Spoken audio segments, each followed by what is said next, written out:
Good afternoon. Can you hear us? Good afternoon, ma'am. I can hear you, ma'am. Good afternoon, ma'am. Good afternoon, sir. You're able to hear us quite clearly? Voice is breaking. It's not clear. Voice is breaking. Yes. Now it's clear, ma'am. Now it's Hello. Yes, ma'am. okay. So you have done Electronics and Communications BTech, plus you have done MA in Political Science, correct? Yes, ma'am. Right. And both IAS and IFS are your first two choices, right? Yes, ma'am. Right. Now, the question is, tell me one innovative way in which you can use your electronics and communication knowledge to give a development message. Think of something new rather than what has, been used so far that we are used to. Can you think of something new that you can use for spreading, say, one development message or a law and order message, whatever it is? How will you use it? Yes, ma'am. Ma'am, we can use electronics clubbed with artificial intelligence in in law and order situation or during the bandobast. Ma'am, for example, right now we had Mahakumbh celebration at the Prayagraj, and ma'am, to manage the crowd effectively, electronics coupled with AI was used.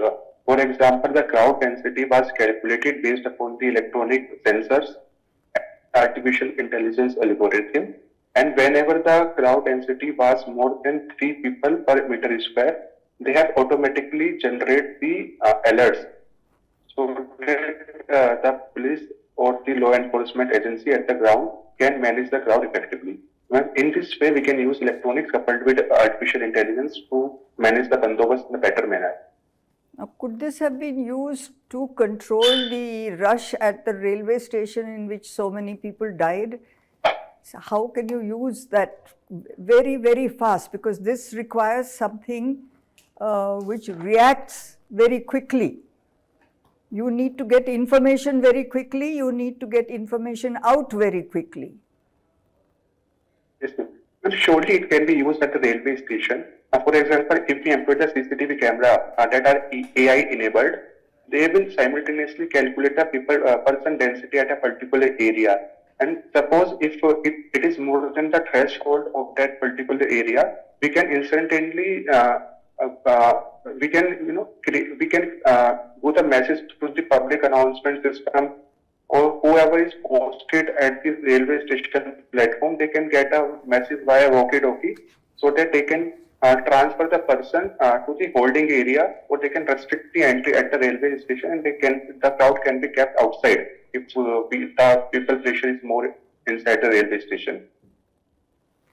Okay. The other thing is,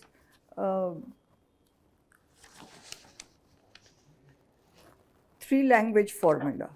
What is your view? Now, this is one thing which is now causing a lot of dissension between North and South, right? Now, the southern states are resenting the imposition of Hindi.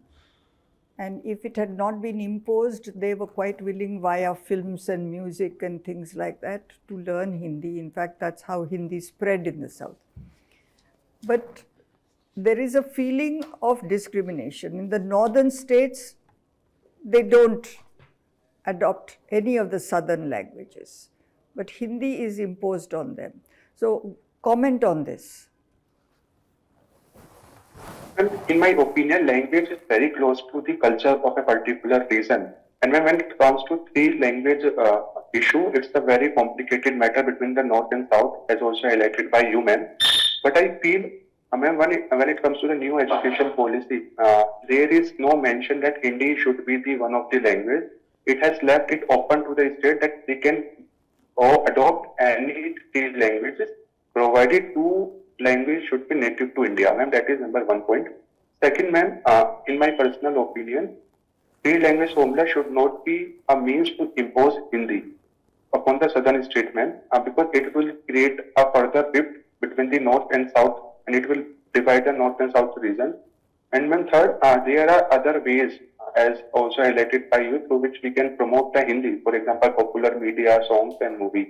And then there is also our ASA report, which I read in the newspaper, that around 25% of the youth, they are not able to understand the basic literature books in their regional language also.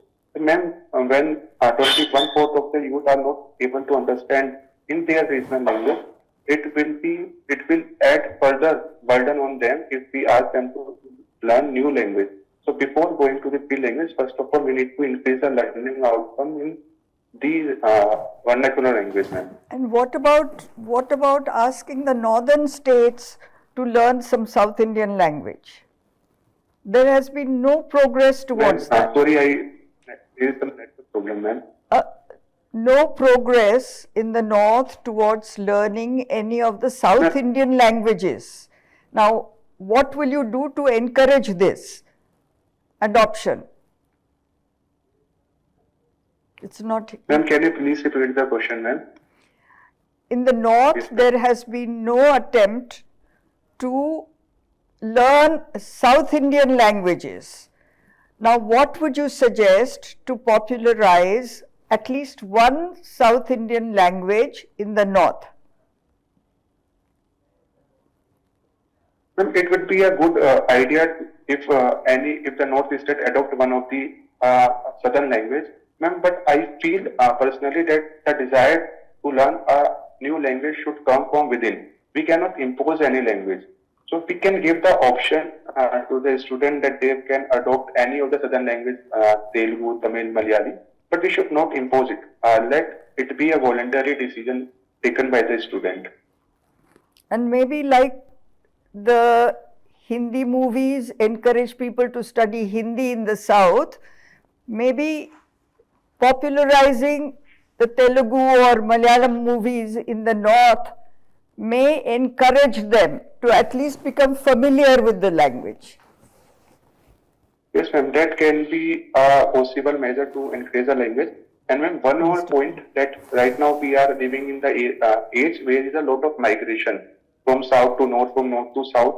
And when people are going for jobs in, for example, if a person from north is going to south, he or she will automatically learn the language of that particular area. And same is the case with a person who is coming to north from south. He can learn it voluntarily because it will be the demand of their work profile also. Ma'am. Okay, Mr. Kumar. Okay, so suppose you were the Delhi Chief Secretary, two problems of Delhi and how you would address them. Okay. Sir, Or first try to problem push is towards of the air addressing pollution, it. sir. And second, especially in the eastern part or northeastern part of the Delhi, there is a problem of congestion. Congestion and traffic jam. These two problems, sir, I would like to take upon. Sir, when it comes to the air pollution, there is a study by IIT Kanpur, according to which that 20% of the pollution is by the vehicular emission. So, sir, for this, we can promote solution like e-vehicles. We can provide last mile connectivity when it comes to the public transportation, sir. At the same time, when there is the reasons like stubble burning, for that, I believe that we need to have an NCR level planning with all the chief secretaries sitting together, and they can reach to a coordinated solution for the problems such as stubble burning, sir. You see, in the case of Ukraine, the US has been saying that there are certain compromises and major compromises you should make, but in the case of Taiwan, they don't say so. Yes, sir. So, why so, number one, and what do you think should be their response on Taiwan? Okay. Sir, when it comes to the current president of the United States of America, Mr. Trump, sir, in Trump 1.0 also, most of his attention was on the China and the Indo-Pacific, where the Trump administration considered the real threat for American hegemony is China and not Russia. And so that is the reason they, for Trump, maybe the Ukraine crisis and the Middle East is more of a distraction. So they want to bring American resources out from the Ukraine, and they want to focus more upon the Indo-Pacific and more upon the threat that is emanating from China. And so when it comes to China, USA is trying to stop China in the very first island chain. And that first island chain, Taiwan plays a very important role if USA want to contain China. And so that is the reason USA is not speaking anything upon the Taiwan issue, sir. Okay. Taiwan, other than the geopolitical matters, is Taiwan important in any other way? Yes, sir, because the 21st century will be the century of artificial intelligence, and Taiwan is very powerful when it comes to chip manufacturing. And the major threat that China is posing to USA is from the artificial intelligence in chip manufacturing also. And due to that, Taiwan is very important in USA metrics of technological power because of the chip manufacturing capability it has. Okay, thank you very much. Abhishek, you are now in Indian Police Service. Yes, sir. Okay. What are your thoughts on some facets of police reforms? Yes, sir. Sir, police needs several reforms, sir. In my opinion, sir, the first and foremost reform that police need is the political insulation. And for that, sir, we need to implement the Prakash Singh judgment. For example, the establishment of State Security Commission and the Police Complaint Authority, amongst others, sir. Second reform, in my view, sir, is related to the personal and human resource management. Sir, I am right now at NPA, and we had a chance to visit one of the police stations in the Hyderabad city. So when I went there, I saw that even we are not providing the simple thing like bed to the constable at their barracks, sir. And workload is very huge, and because of that, the motivation to do work is very low especially among the constable rank that constitute around 86% of the police force, sir. Third reform, sir, should be at the police station level again, because there are no amenities for the public, and it is the first point of interaction with the general public when it comes to police. And working upon the police station is very important. For that, sir, it is very necessary that whenever a person is come with his or her complaint, police officers should listen to their complaint, and there should be no delay in registration of the FIR. And number 4 points, sir, in my point of view, is the adoption of technology. That will improve the efficiency of police also, and it will also improve the trust with the community in general. Tell me, why is it taking so long? I mean, we have to have a uniform civil code in our country. Yes, sir. Sir, can you please repeat the question, sir? No, why is it taking so long to have a uniform civil code in our country? I think only 2 states have it now. I think Goa and Uttarakhand. Sir, when it comes to uniform civil law, it's the constitutional mandate under the Article 44. And sir, constitution maker is also have the point that until and unless situation is not very correct for implementation of the UCC, we should not have it. And sir, right now I feel that considering the diversity that India has across the religion, language, we should have some gradual step toward the UCC, and that is why, sir, we are taking much time to implement UCC rather than the approach was to take the gradual step. For example, sir, Supreme Court have some judgment of the triple talaq also and also the laws related to maintenance has been extended to the Muslim women. So, sir, till now the approach was more of a gradual in nature, and that is the reason we took time for having UCC. Okay. My last 2 questions pertain to the domain of international affairs. Why is the dollar getting so strong, US dollar? Okay. Sir, during the COVID time, sir, USA reduced the interest rate because of the excess liquidity that USA investors have. They have invested a lot outside the USA market. But sir, then due to the inflation, USA did the cutting in the interest rate. And that is the reason most of the investors are putting their money back into the USA. and that is the foremost reason of strengthening of dollar, because the demand has suddenly increased. Okay. My second question related to this is, can there be an alternative currency to dollar in the future? Yes, sir. So there are some initiative. For example, BRICS is trying. China is also trying to replace the dollar in the future. So, but I feel that considering the strength of dollar that it has right now, it will be very difficult to replace dollar with some other transaction mechanism in near future. But yes, sir, there are steps, as I said earlier, sir, like BRICS in China. They are making and they are trying to replace it, but it will take time, sir. It will. I cannot see it happening in the near future. Thank you, Abhishek. Okay, Abhishek, you are in the National Police Academy presently, Yes, sir. and have you been allotted your cadre? Yes, sir. I allotted to Punjab Cadre, sir. You are going to Punjab cadre. Congratulations. Yes. And have you actually been in the field or just have been training? Sir, it's only the second month of my training, sir. I will complete the third month in the March. Okay. So tell me, normally police, you yourself said that police faces a perception problem. Yes, sir. And you are also fond of a lot of crime thriller movies and web series. What kind of police officers would you like to be associated with? Do you have a role model? Maybe real life, maybe even from the world of cinema or fiction. Sir, my role model, sir, after joining the policing, my perspective towards the crime thrillers have also changed. And sir, now I prefer to have a role model from the real life instead of the cinema. The earlier my views were different, but after getting training for 2 months, I feel, and sir, I will like to have a role model from the real life, sir. Who is the role model? Do you have any as of now?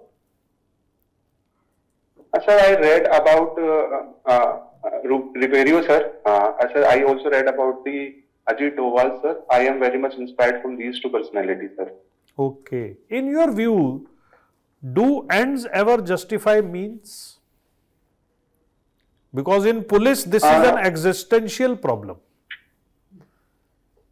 Yes, sir. Sir, generally there should be a congruence between the ends and means, sir. We cannot compromise means for the ends, sir. But there will be some emergency situation where we need to act immediately. Otherwise, the larger public will be at risk, sir. So in my point, generally one should have a congruence between the means and end. But if there is a legitimate need in the interest of larger public, or say, for example, in the need of national security, sir, we may think about getting result also. Okay. What do you know about wolf warrior diplomacy of China? Have you heard this term? So can you please repeat, sir? Wolf warrior diplomacy of China. Sir, no, sir, I haven't heard about it, sir. Okay. Cricket is your interest area. India is playing Champions Trophy and there is some kind of, controversy or some contentious opinion that India is getting an unfair advantage. And people are saying India is like, in a sense, Trump of the ICC. Is India a bully? So I don't think, sir, India is getting any advantage at Champions Trophy, sir. First of all, Dubai is not our home stadium. And again, sir, the event is organized by ICC and Pakistan is the host, sir. So ultimately, whatever conditions will be there, it will be a decision of the ICC, and India will not have any say into that, sir. And earlier also, sir, we have a very clear stated objective that we will not go to Pakistan. But then it was up to Pakistan where they will have to adjust Indian match, and it is a venue suggested by ICC and Pakistan itself. And India did not have any role into that also, sir. Okay. So, Okay, thank you. yes, sir. Good evening. Good evening, ma'am. Abhishek, you please tell me, as a police officer, how would you engage with the youth to tell them that yes, they should not, they should not follow the path of crime, and that they become a support structures for the police and help them to maintain law and order? Ma'am, we can do 2 or 3 steps for this. First of all, as a police officer, ma'am, we have a lot of opportunity where we can interact with youth. For example, we can go to school. We can also have a awareness campaign at the college where we can speak upon these facts that how one should contribute to our nation rather than choosing the path of crime. Ma'am. Second, ma'am, right now social media can also be used to engage with the youth in a constructive manner, where we can raise the awareness about how we should lead a life where we can follow our fundamental duties. And third, ma'am, despite doing all this, as a police officer, we can also create some amount of deterrence in the society, especially among the youth, that yes, you are free to do the good things, you are free to live as a friendly citizen, but if you do something wrong, if you adopt the part of the crime, then law is there to take care of you, ma'am. How will you add? Also be created. How would you add the parameter of women's safety to this talk? Yes, ma'am. Women safety, which should also be a parameter of this talk, because right now we have the problem like eve teasing. There are the problem of rape, which is generally the youth is also involved into these crimes. So, sufficient level of awareness should also be created upon the concern of the women's safety, ma'am. And ma'am, for that, police can also conduct the self-defense seminars or the events for the women to have safety and the legal awareness among the girls so that they can come and they can register the complaint to police, because most of the time You have there is a yourself. fear of secondary victimization, because of which women generally deter to come to the police. And I can also work on that aspect so that there should be a confidence among the women to come forward and register the complaint with the police. They should have a very friendly and, they should have the trust in the police stations. You have yourself volunteered for the NCC and the NSS. How has it really impacted your own personality? And do you think that in India it is time that we really make these things little compulsory, maybe for a year or so? But surely NCC and NSS have imparted a lot of values to me. For example, after being a volunteer in NCC and NS, I learned how we should conduct ourselves when it comes to discipline, ma'am. I learned a lot of teamwork also. I learned the quality of leadership also, because in NCC I remember one has to be a squad commander and you have to do command, and for that you need to have a very good interpersonal relation with all your squad mate also. So man, these things impacted my personality to a larger extent. And when it comes to the question of making NCC or NSS compulsory, but I feel that these two organizations should not make compulsory, because until and unless person do not have motivation to join, he will not adhere to the values of the NCC and NSS. Okay. Rather than making them compulsory, but I need that there is a need to generate more and more awareness about the benefits of NCC and NSS, so that the enrollment should be voluntary rather than making it compulsory. Okay, thank you, Abhishek. Okay, we've finished with your interview.